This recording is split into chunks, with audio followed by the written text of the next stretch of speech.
మతోన్మాదులు ఇల్లందులో స్వార్థికుల చేతుల్లో ఉన్న బైబిళ్ళని వాళ్ళు డిస్ట్రిబ్యూట్ చేయడానికి తీసుకెళ్లిన బైబిల్ బాక్సులన్నిటిని తీసుకెళ్ళి పెట్రోల్ పోసి తగలబెట్టేశారు. ఈ యొక్క సంఘటన జరిగి ఇప్పటికి దాదాపుగా 5 రోజులు అవుతుంది.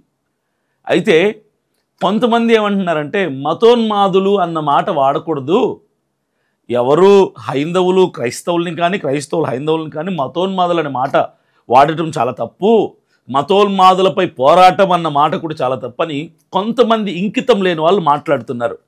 అసలు మతోన్మాదం అంటే ఏంటి అర్థం తెలుసుకుంటే ఫస్ట్ మత ఉన్మాదం, మతోన్మాదం అంటే మత ఉన్మాదం అంటే తన మతాన్ని కాపాడుకోవటానికి ఎదుటివాడి మతాన్ని కించపరిచి, ఎదుటివాడి మతాన్ని అగౌరవపరిచి, ఎదుటివాడి మత విశ్వాసాన్ని తక్కువ చేసి, ఎదుటివాడి మత గ్రంథాన్ని గేలి చేసే వాళ్ళని మత ఉన్మాది అంటారు.